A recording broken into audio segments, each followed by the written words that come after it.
Hi friends, నమస్తే. నేను బాలాజీని. ఈరోజు మనం అమెరికా, ఇజ్రాయెల్, ఇరాన్ వార్ గురించి మాట్లాడుకుందాం.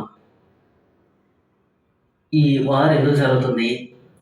ప్రపంచంపై ఈ యుద్ధం ప్రభావం, ఈ యుద్ధానికి పాపం ఎవరిది, శిక్ష ఎవరికి, ప్రపంచానికే శత్రువులాగా అమెరికా మారుతుందా, ఇరాన్ అమెరికా యుద్ధం నేర్పే పాఠాలు, వాజ్పేయి గారు అండ్ అబ్దుల్ కలాం గారి గొప్పతనం, ఇవన్నీ మనం ఈ వీడియోలో డిస్కస్ చేసుకుందాం.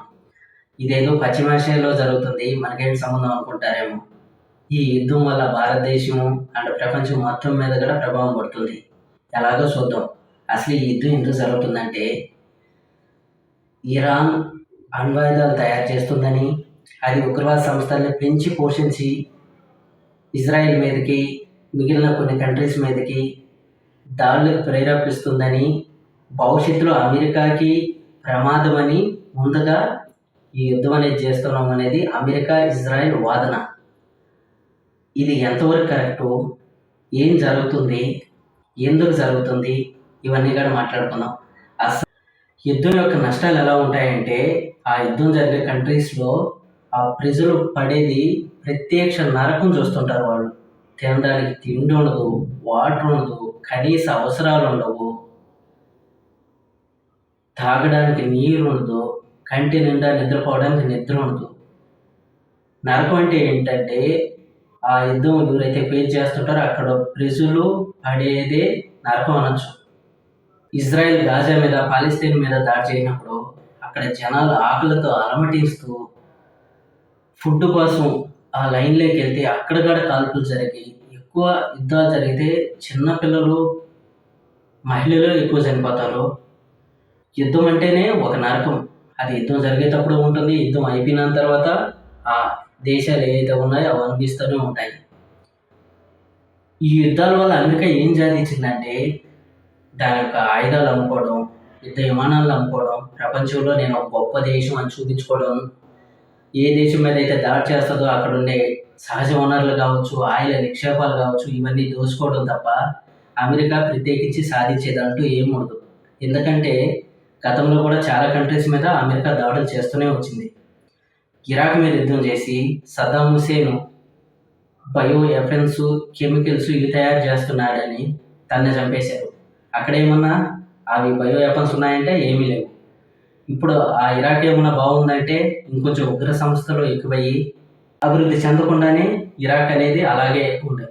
అలాగే లిబియా కూడా గడాఫ్ అనే ఒక నియంత తన్ని చంపేసి అక్కడ కూడా ఉగ్రవాద సంస్థలు తప్పనించి అభివృద్ధి అనేది లేదు. అలాగే ఆఫ్ఘనిస్తాన్ చూసుకున్నా కానీ అక్కడ కూడా 20 సంవత్సరాలు అమెరికా పాలన చేసింది. తిరిగి ఆఫ్ఘనిస్తాన్కే ప్రభుత్వాన్ని అప్పగించేసి వెనక్కి వచ్చేసింది. అక్కడ కూడా అభివృద్ధి లేక ఈ ఉగ్రవాద సంస్థలలాగే ఆ దేశం కూడా ఉంది. ఓవరాల్గా అమెరికా ఎక్కడ యుద్ధం చేసినా నాటో సహకారం ఉంటుంది. లక్కీగా ఈ అమెరికా, ఇజ్రాయెల్, ఇరాన్ వార్లో నాటో సహకరించుకోవడం గొప్ప విషయం. అమెరికా అధ్యక్షుడు అయినటువంటి ట్రంప్ నిజంగానే పిచ్చోళ్ళు ఎక్కడో భావించవచ్చు. ఒక దేశ అధ్యక్షుడు అయింది, అందులోనూ అగ్రరాజ్యమైనటువంటి అమెరికా అధ్యక్షుడు తను ఏం మాట్లాడతాడో, తనేం చేస్తాడో తనకే అర్థం కానట్టు ఉంటుంది. నేను ప్రపంచ యుద్ధాలన్నీ ఆపేను, గ్లోబల్ పీస్ అవర్ నాకే రావాలంటాడు. ఇప్పుడు ఈ యుద్ధాన్ని ఒక సైడ్ డిస్కషన్ జరుగుతూ ఉంటే, చర్చలు జరుగుతూ ఉంటే, చర్చలు ఎండ కాకుండానే ఒక ప్రాపర్ ఇన్ఫర్మేషన్ లేకుండా ఫిబ్రవరి 28వ తేదీన అమెరికా, ఇజ్రాయెల్ సంయుక్తంగా ఇరాన్ మీద దాడి చేసి ఇరాన్ సుప్రీం లీడర్ని, ప్రభుత్వ అధికారులను చంపేశారు. ఆ ప్రాసెస్లో ఒక స్కూల్ బిల్డింగ్ మీద బాంబు పడి చాలామంది ఇరాన్ చిన్నపిల్లలు చనిపోయారు. ఇలా ఉంటుంది ట్రంప్ యుద్ధ నీతి. చర్చలు జరుగుతున్నాయి, చర్చలు సఫలం కాలేదు, మేము యుద్ధం చేస్తున్నామని ఇన్ఫర్మేషన్ ఇచ్చుంటే ఆ పిల్లలన్నా బతికేవాళ్ళు కదా. యుద్ధం పాపం ఎవరిదంటే గొప్ప దేశాలైన అమెరికా, ఇజ్రాయెల్ ఇలాంటివే దానికి పాపానికి. ఆ శిక్ష ఎవరు అనిపిస్తారంటే, ఏ దేశం అయితే దాడికి గురవుతుందో ఇరాన్, ఆ దేశంలో ఉన్న ప్రజలు, సామాన్య ప్రజలు, వీళ్ళు శిక్షలు అనుభవిస్తారు. ఇజ్రాయెల్లో కూడా సామాన్య ప్రజలు చాలామంది చనిపోయి ఉంటారు. వాళ్ళకి కూడా ఆ నరకం అంటే ఈ శిక్ష అనేది వాళ్ళే అనిపిస్తూ ఉంటారు. అమెరికా ప్రపంచానికే శత్రువులా తయారైందంటే అయ్యింది. ఒక సైడ్ బెదిరిస్తుంది, ఇంకో సైడ్ నేను చెప్పిందే వినాలంటుంది, టారిఫ్లు నేనే చేస్తాను, ట్రేడ్ డీల్లు నేనే చేస్తాను అంటుంది. ఇక్కడ అమెరికా డబుల్ స్టాండ్ ఎలా ఉంటుందంటే, ఇరాన్ అణ్వాయుధాలు తయారు చేస్తుంది, మేము దాడి చేసామని ఇజ్రాయెల్ అమెరికా దాడులు చేస్తున్నాయి కదా. పాకిస్తాన్ ఏం చేస్తుంటుందండి? ఉగ్రవాదాన్ని ఎంకరేజ్ చేసిందే అమెరికా అని నాకు తెలిసినంత వరకు. ఎందుకంటే ఉగ్రవాదం పాకిస్తాన్లోనే ఉంటుంది. పాకిస్తానే దానికి పుట్టినిల్లు మెట్టినిల్లు. ఇప్పటికి కూడా అమెరికా ఫండింగ్ ఇస్తూ ఉంటుంది పాకిస్తాన్కి. అది ఆ ఫండింగ్తో ఉగ్రవాద సంస్థలు డెవలప్ చేస్తూనే ఉంటుంది. మన ఇండియా మీద అక్కడక్కడ దాడులకి జరుగుతూనే ఉంటాయి. ఇదంతా అమెరికా ఎందుకు చేస్తుందంటే చైనాని, ఇండియాని ఒక గ్రిప్లో పెట్టుకోవాలి, పాకిస్తాన్ ద్వారా భయపెట్టాలని ఒక విధానం. ఐర్లాండ్ మీద దాడి అంటాడు, క్యూబా మీద దాడి అంటాడు, వెనుజులా అధ్యక్షుడిని ఎత్తుకెళ్ళిపోయాడు. ఒక పెద్ద పెద్ద తరహా దేశం పెద్దరికంతో ఉండాల్సింది పోయి ఇలాంటి పిచ్చి దాడులు నిజంగానే ట్రంప్ పిచ్చోడే అనుకోవాలనిపిస్తుంది. ఇక్కడ నేను ఇరాన్ని సపోర్ట్ చేస్తున్నాను, అమెరికాని సపోర్ట్ చేస్తున్నాను, ఇజ్రాయెల్ సపోర్ట్ చేస్తున్నాను అనేది కాదు. అమెరికా ఏమనుకొని దాడి చేసింది? ఇజ్రాయెల్ కూడా యూజువల్ లాగా 1-3 డేస్లో వాళ్ళ సుప్రీం లీడర్స్ని చంపిస్తే గవర్నమెంట్ చేంజ్ అవుతుంది, తను ఎలా చెప్తే అలా ఆడుతుంది, అక్కడ ఉన్న ఆయిల్ నిక్షేపాల మీద పట్టు సాధించవచ్చు. వ్యక్తిగతం చూసి ఇజ్రాయెల్ అమెరికా కూడా ఆశ్చర్యపోయాయి. ఇప్పుడు ఏం చేయాలి? అమెరికా ముందుకు వెళ్ళలేదు, వెనక్కి రాలేదు, ఏడవలేక నవ్వుతుంది. ఈ యుద్ధం ఇలాగే ఇంకొన్ని నెలలుగా జరిగితే భారతదేశం మీద ఎలా ప్రభావం ఉంటుంది, ప్రపంచం మీద ఎలా ప్రభావం ఉంటుందంటే తీవ్ర సంక్షోభం. ఆయిల్ లేనిదే ఏ యువకులు నడదు. ఏ యువకులు నడినప్పుడు ట్రాన్స్పోర్టేషన్ కాడ నుంచి, జనాభా కాడ నుంచి ఎక్కడక్కడ స్తంభిస్తాయి. లైక్ కోవిడ్ ఎలా ఉండిందో అలా ఉంటుంది. న్యూస్ ఛానల్స్లో చాలామంది యూట్యూబర్స్ ఇరాన్ మీద అమెరికా ఇజ్రాయెల్ దాడి చేస్తుంటే వాటి మీద చేయకుండా వెళ్ళి గల్ఫ్ కంట్రీస్ మీద దాడి చేయడం ఏంటి అంటారు. ఏం చేస్తుందండి ఇరాన్? అమెరికా డైరెక్ట్గా అమెరికా నుండి మిసైల్స్ బాంబులు వేయడం లేదు కదా. గల్ఫ్ కంట్రీస్ అంటిల్లో అమెరికా ఎయిర్ బేస్ ఉన్నాయి, అక్కడి నుంచి ఇరాన్ మీద దాడి చేస్తుంది. అప్పుడు ఇరాన్ ఏం చేస్తుంది? ఆ గల్ఫ్ కంట్రీస్ మీద దాడి చేస్తుంది. గల్ఫ్ కంట్రీస్ అన్ని యుద్ధం వద్దు, మా ఎయిర్ బేసెస్ వాడద్దు అని చెప్పచ్చు కదా. యుద్ధం ముందే ఇరాన్ స్టేట్మెంటు మా మీద దాడి చేస్తే చుట్టుపక్కల ఉన్న అమెరికా ఎయిర్ బేసెస్ ధ్వంసం చేస్తామన్నది. చేస్తూనే ఉన్నారు. ఆయుధాలు అమెరికా దగ్గర బోల్డ్ ఉన్నాయి, ఇజ్రాయెల్ దగ్గర ఉన్నాయి, రష్యా దగ్గర ఉన్నాయి, ఫ్రాన్స్ దగ్గర ఉన్నాయి, జర్మనీ దగ్గర ఉన్నాయి, చాలా కంట్రీస్ దగ్గర అణ్వాయుధాలు ఉన్నాయి. పాకిస్తాన్ దగ్గర కూడా అణ్వాయుధాలు ఉన్నాయి.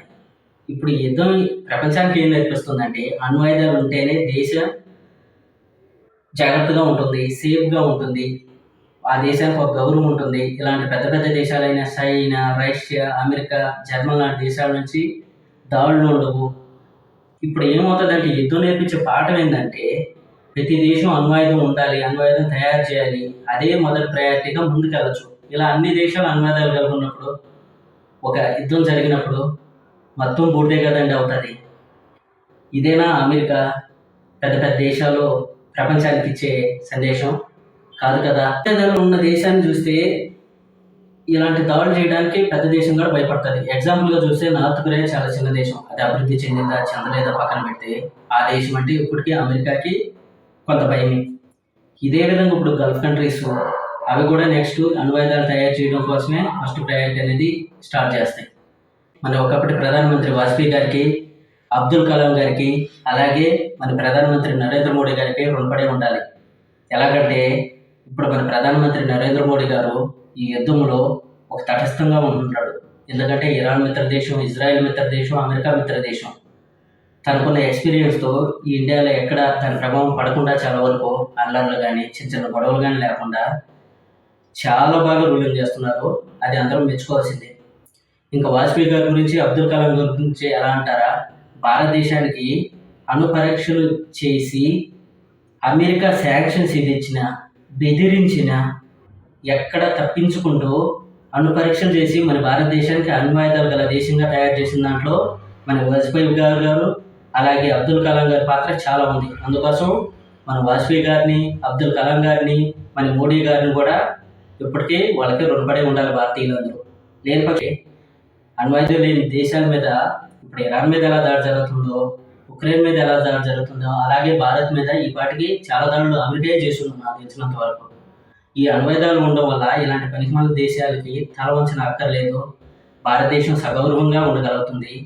భారతదేశం ఎప్పుడు ఏ దేశం మీద దాడి చేయదు. తన ఆత్మరక్షణ కోసం ప్రతిఘటిస్తుందే కానీ ఒక దేశం భూభాగం మీద దాడి కానీ ఆక్రమించడం చేయడం అనేది కానీ చేయదు, ఎప్పటికీ చేయదు. చివరిగా ఫ్రెండ్స్, ఈ యుద్ధాలన్నీ ఆగిపోయి ప్రపంచమంతా సుభిక్షంగా సంతోషంగా ఉండాలని కోరుకుంటూ ఇంకొక మంచి వీడియోతో మళ్ళీ కలుద్దాం.